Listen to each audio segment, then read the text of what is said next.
మన ఛానల్లోకి కొత్తగా వచ్చిన వారికి, అలాగే ఛానల్ని ఫస్ట్ నుంచి కూడా సపోర్ట్ చేస్తున్న వారికి పేరు పేరున ధన్యవాదాలండి. ఇక ఈరోజు మన వీడియోలో మనం తెలుసుకోబోతున్నటువంటి విషయం ఏమిటి అంటే, లలితా సహస్రనామ పారాయణం చేయడం వల్ల ఒకరి జీవితంలో జరిగినటువంటి యథార్థ సంఘటననైతే ఈరోజు మీకు నేను తెలియజేయబోతున్నానండి. ఇదైతే చాలా కాలం క్రితం జరిగినటువంటి సంఘటన. తమిళనాడులో ఒక సంపన్నమైనటువంటి కుటుంబం, బోలెడంత ఆస్తి, ఇక చాలా కాలంగా సంతానం లేని వారికి వివాహం జరిగి 10 సంవత్సరాలు అవుతుంది. అయితే తర్వాత 10 సంవత్సరాలకు ఒక ఆడబిడ్డ కలిగింది. వారి పూజా ఫలం అనుకొని ఎంతో సంతోషంగా ఉంటుంటారనమాట. ఇక అమ్మాయికి 20 సంవత్సరాల వయసు వచ్చేసరికి ఉన్నట్టుండి విచిత్రంగా ప్రవర్తించడం మొదలుపెట్టేదనమాట. అసలు తను ఎందుకు అలా చేస్తుందో తనకే తెలీదు అని ఏడుస్తూ ఉండేదంట. ఒక్కోసారి అయితే అరవడం, జుట్టు పీక్కోవడం, సామాన్లు అవి పగలగొట్టడం, అన్నం తినకుండా ఉండడం అలా చేస్తూ ఉండేదట. ఇక లాభం లేదని చెప్పేసి వాళ్ళు డాక్టర్స్ చూపించారు. అన్ని టెస్టులు నార్మల్గానే ఉండేవట. అయితే సరే, ఏదో మానసిక ప్రశాంతత కోసం కొన్ని మందులు అయితే ఇచ్చేవారట. అయినా కూడా ఎటువంటి మార్పు అయితే కనిపించలేదట. ఇక రాత్రులు అయితే పెద్దగా గట్టిగా ఏడుస్తూ పెద్దగా అరుస్తూ ఉండేదట. ఇంక అందరూ కూడా భయపడిపోయి, ఈ అమ్మాయికి అసలు ఏం జరుగుతుందో ఏమో, అసలే లేక కలిగినటువంటి సంతానం అని చెప్పి వారు ఎంతో అసలు చాలా బాధపడుతూ ఉండేవారట. ఇక పక్కనున్న వారు ఏదో అమ్మాయికి చెడు ప్రయోగం జరిగింది, ఇలానే ఉంటే అసలు అమ్మాయి బ్రతకదు అని చెప్పేసరికి అమ్మాయి వాళ్ళ తండ్రి ఎందరో తెలిసినటువంటి తాంత్రికులను అలాగే జ్యోతిష్యులను పిలిపించి రకరకాల పూజలు చేయించాడట. అయితే అప్పటికీ కూడా అమ్మాయిలో అసలు ఏ మార్పు కనిపించలేదట. ఇక అలా ఒకసారి ఆయన చెన్నైలో ఒక ఆశ్రమానికి వెళ్ళి పౌర్ణమి పూజకు, అంటే పౌర్ణమికి ఆయన చెన్నైలో ఒక ఆశ్రమంలో పౌర్ణమి పూజకు వెళ్తూ ఉండేవాడట. ఇక అక్కడ పౌర్ణమి పూజకు వెళ్ళినటువంటి సమయంలో ఆమె తండ్రి అక్కడ ఉన్నటువంటి స్వామీజీ దగ్గర కూర్చొని తనకున్నటువంటి బాధంతా చెప్పుకొని ఏడుస్తూ ఉంటాడు. ఇక పక్కన ఒక అమ్మాయి, అమ్మవారి భక్తురాలు ఉంటుంది. అమ్మాయి వెళ్ళేసి వాళ్ళ దగ్గరికి వెళ్ళి, ఇంట్లో ప్రతిరోజు లలితా సహస్రనామం పారాయణం చేయండి, ఆ తల్లి పాదాలను పట్టుకోండి, మీ బిడ్డను ఆమె తప్ప ఎవ్వరూ కూడా కాపాడలేరు, ఇంకా మీ అమ్మాయి చేత కూడా చదివించండి అని ఇంట్లో చేయవలసినటువంటి కొన్ని సూచనలు చెప్పి అక్కడి నుంచి వెళ్ళిపోతుంది. పౌర్ణమి పూజ చేసి వచ్చినటువంటి ఆ అమ్మాయి స్వయంగా అతనికి అమ్మవారిలాగా కనిపించిందట. అన్ని ప్రయత్నాలు అయిపోయి చివరికి ఈ పాప అసలు ఎవరో కూడా తెలీదు, ఈ పాప చెప్పినట్లు ఒకసారి ఆ తల్లిని శరణు వేడుకొని, అమ్మ ఎన్నో ప్రయత్నాలు చేశాము, ఇదే నాకు చివరి అవకాశం తల్లి, నీ పాదాలను పట్టుకొని వేడుకుంటున్నాను అని చెప్పి ఆ తల్లికి నీకున్నటువంటి కష్టం అంతా చెప్పుకో అని చెప్పి అక్కడ ఉన్నటువంటి స్వామీజీ కూడా చెప్పి అతన్ని ఇంటికి పంపిస్తాడు. ఇక ఇంటికి వెళ్ళి అందరికీ చెప్పేసి పారాయణ మొదలు పెడతారు. అతని కూతురు వచ్చేసి, నానా నన్ను ఎవరో గట్టిగా గొంతు నొక్కేస్తున్నారు, అసలు నాకు ఊపిరి కూడా ఆడటం లేదు అని పెద్దగా ఏడుస్తూ ఆ పిల్లకున్నటువంటి బాధ అంతా చెప్పుకుంటుంది. ఇక వారు ఆ పిల్ల అంత బాధపడటం చూడలేక వారందరూ కూడా సరే ఇక చేసేదేం లేదు, చనిపోవడం ఒక్కటే మనకుంది అని చెప్పి చనిపోదాము అని అనుకుంటూ ఉంటారు. ఇక అలా అనుకుంటూ ఉండంగా పారాయణం మొదలుపెట్టి 2 రోజులు పూర్తవుతుంది. ఇక అప్పుడు ఆ పాప దగ్గరకు రావడం, వచ్చేసి పక్కన వచ్చి కూర్చోవడం, కొంచెం అన్నం తినటం, అరవడం తగ్గించి నిద్రపోతూ అలా ఉంటుందన్నమాట. అందరికీ కూడా ఎంతో ఆశ్చర్యం అనిపిస్తుంది. అసలు ఇది నిజమేనా, ఈ పిల్ల కనీసం పిలిస్తే కూడా పక్కన వచ్చి కూర్చోదు, అలాగే అన్నం తినదు, అలాగే పెద్దగా కేకలేస్తూ అరుస్తూ ఉండేది, ఈరోజు ఏంటి విచిత్రంగా ఉంది, ఏమైనా డాక్టర్ ఇచ్చినటువంటి మందులు ఏమైనా పనిచేస్తున్నాయా ఏంటి అని చెప్పి ఒక్కసారిగా వారు ఆశ్చర్యపోయి నమ్మలేకపోతారనమాట.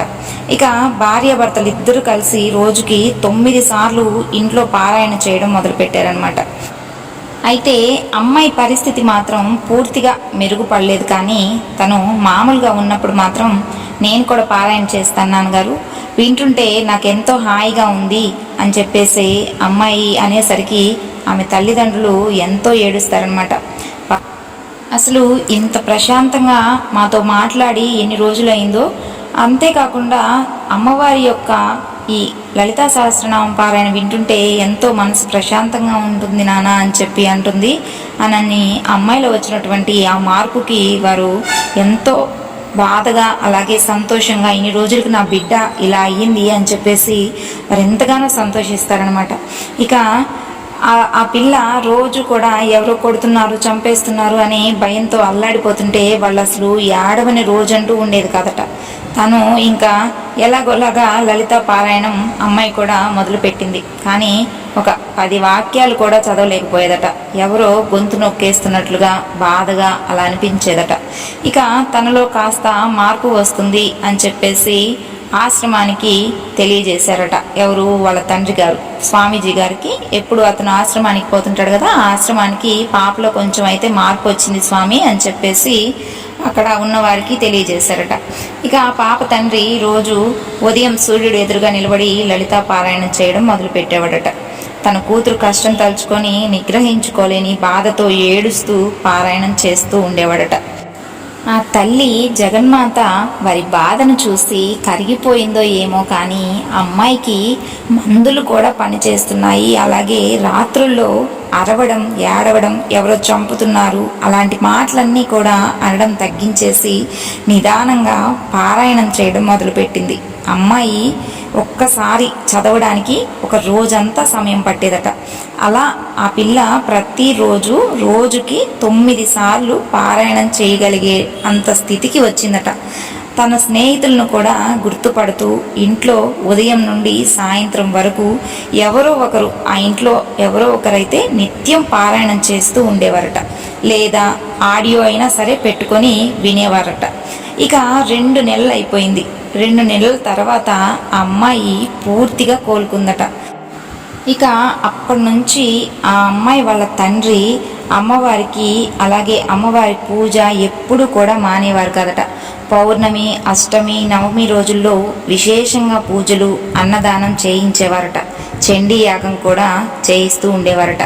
ఇక ప్రతిరోజు సాయంత్రం 7 గంటలకు ఇంట్లో పని వాళ్ళతో సహా అందరూ కలిసి లలితా పారాయణం చేసి హారతి అయిపోయిన తర్వాత భోజనాలు చేస్తూ ఉండేవారట. ఇక పౌర్ణమి కనుక వస్తే ఆ రోజంతా కూడా ఇంట్లో జనంతో పారాయణం చేస్తూ ఉండేవారట. తర్వాత అమ్మాయికి వివాహం జరిపించి తర్వాత ఆ పాపకి 2 సంతానం కూడా కలిగారట. ఆ పాప తండ్రి దేవి ఉపాసకులు అయిపోయి ఎందరికో లలితా పారాయణ మహిమ చెప్తూ వారందరి దగ్గర లలితా సహస్రనామం పారాయణను చేయిస్తూ ఉన్నారట. ఇంట్లో అమ్మవారి పీఠం పెట్టుకొని ఆయన వ్యాపారాలు చూసుకుంటూ అమ్మవారి దీక్షలోనే ఉండేవారట. ఆ అమ్మాయి కూడా అత్తగారింట్లో ప్రతిరోజు లలితా సహస్రనామం పారాయణం చేస్తూ ఉండేదట.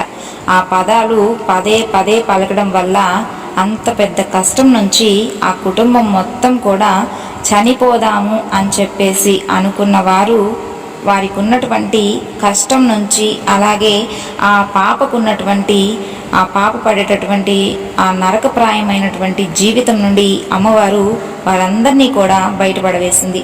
ఇది యథార్థంగా జరిగినటువంటి సంఘటన అండి.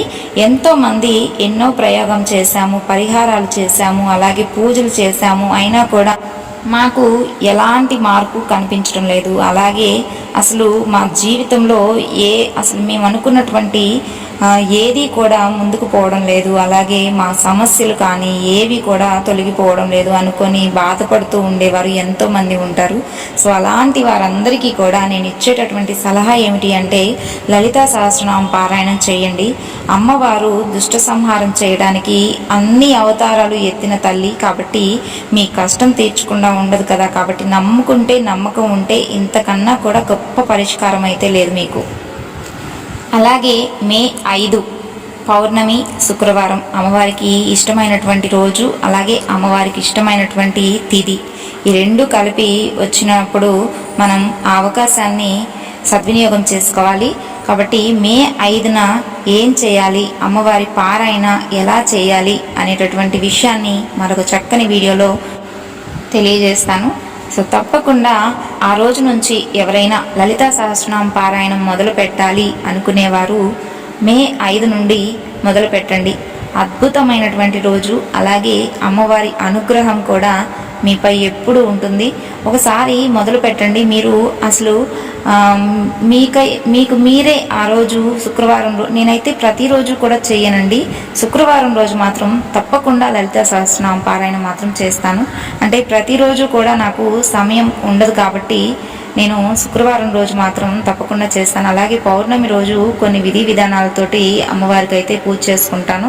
సో పౌర్ణమి రోజు ఎలా పూజ చేయాలి అనే విషయాన్ని కూడా మీకు ఒక వీడియోలో తప్పకుండా నేనైతే తెలియజేస్తాను.